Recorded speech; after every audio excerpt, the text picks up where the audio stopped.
Thank you for joining us for today's lesson on how to create a statement arrangement with a single flower variety with the Academy of Flowers. Now, this demonstration incorporates two trends this year, single variety and installation work, which I'm a big fan of both. Big installations are on the up. Couples are putting a large part of their budget on one statement piece, such as an arch, a hanging cloud, aisle meadows, ladders or large pedestals. These pieces are guaranteed to make a big impact on the wedding day and wow the wedding party and guests. Often you'll find that a large statement piece will create more impression than lots of tiny little arrangements dotted around the venue that could potentially get lost. Now, we're aware that budgets might be pushed now more than ever with the cost of living crisis, so it's important to steer or maybe guide your clients in the right direction, providing them with realistic expectations. Kind of a less is more approach. So I'm now going to get started. Now I'm going to introduce to you the following flower materials, tools and equipment that I'm using to create this installation. Now I've created a ring or hoop and I've attached a fresh soft ruscus garland to that. I've attached that with green twine. Now you can refer to our previous videos on how to make a ruscus garland, but just as a recap, I'm just going to show you how I did this very simple one.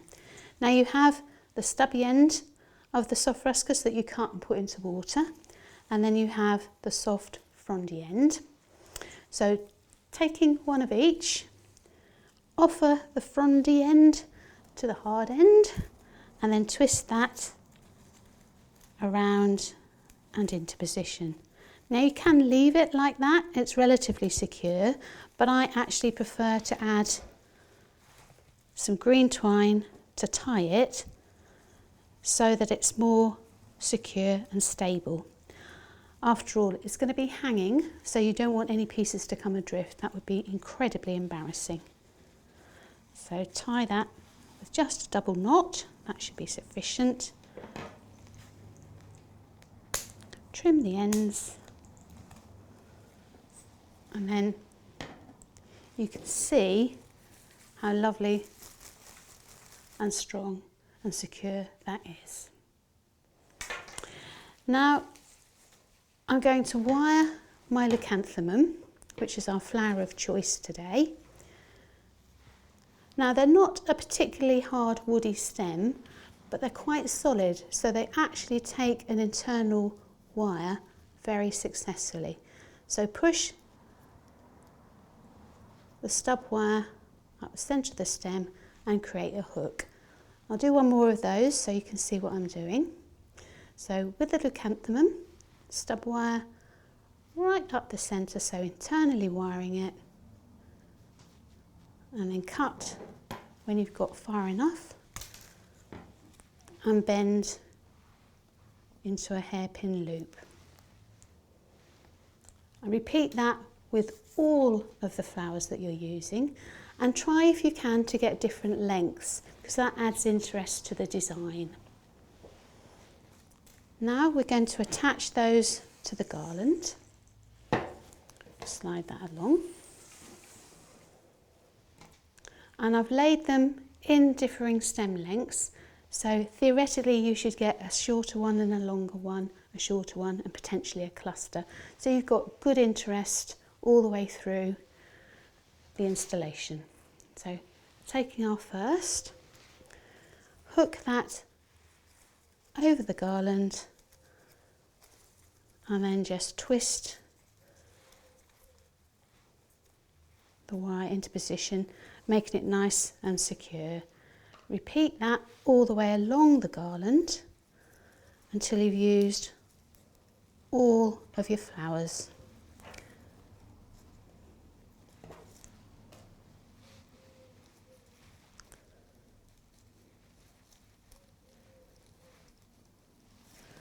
Now, if you're using quite a hard or or firm, heavyweight stub wire, you might find it advantageous to use pliers just to create that twist.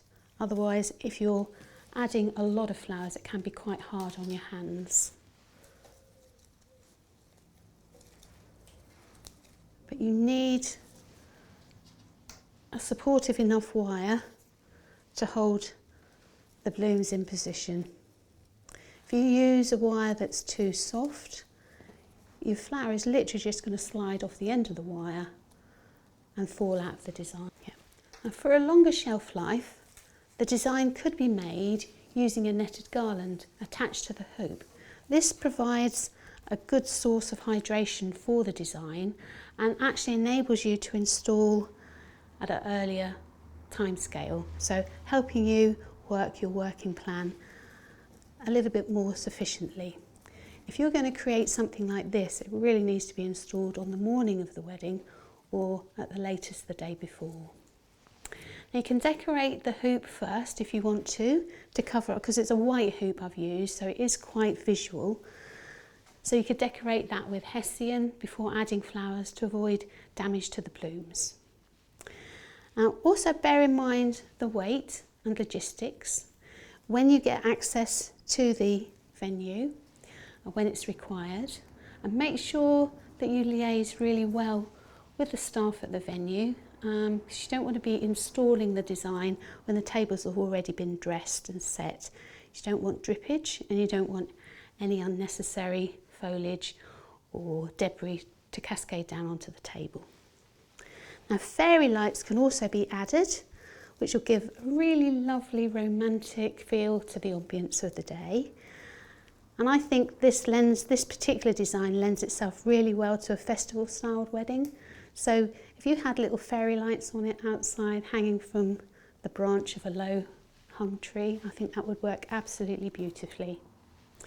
Now the most essential part of an installation is planning.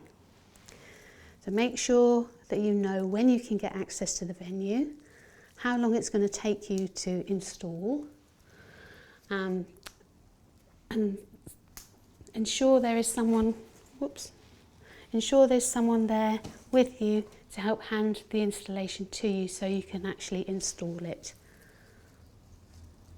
It's also worth, if you get the opportunity, to visit the venue before you create the design, just to get an idea of practicalities, timing, and check you've got somewhere you can actually hang the design from. So we're going to continue adding the Leucanthemum all the way down the garland until you end up with that scenario. So I've already attached the garland to the hoop, but I just thought I'd show you how to do that. Now there are several options. You could use a foam cable tie. You could use a reusable cable tie. And my preferred option for this time is your basic cable tie. And you can also use twine, which we've used already. So I'll start by doing the twine option. So as you can see, the original garland's still in position. Offer up the garland with the flowers attached, and then just tie on with the twine.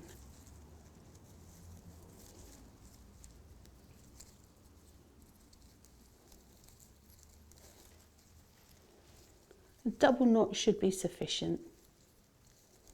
There's not a massive amount of weight here that the flowers have created, so that should be absolutely fine.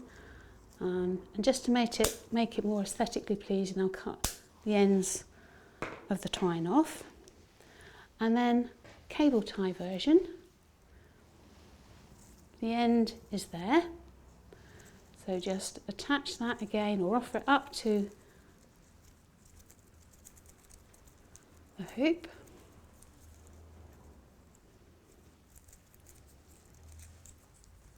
and then thread the cable tie through.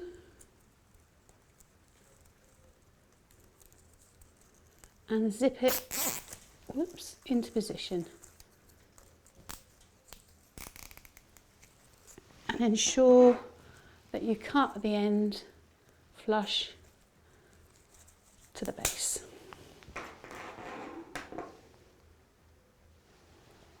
And there you have it. Thank you so much for watching today's demonstration. Now, isn't it amazing what you can create with just a bit of guidance and practice? I know that big installations can seem intimidating at first, but once you understand the basics and you have some practice under your belt, especially with single varieties, it becomes so much easier. Remember, every floral masterpiece starts with a single stem. So don't be afraid to take on those big projects. You've got this. With each arrangement, you'll gain confidence and skill, and soon enough, even the grandest installations will feel like second nature. So thank you for joining me today at the Academy of Flowers. If you've enjoyed this tutorial or have any questions for our tutor, please share in the comment box below. Keep practicing, keep blooming, and most importantly, have fun with your floral designs. Until next time, happy arranging. Bye for now.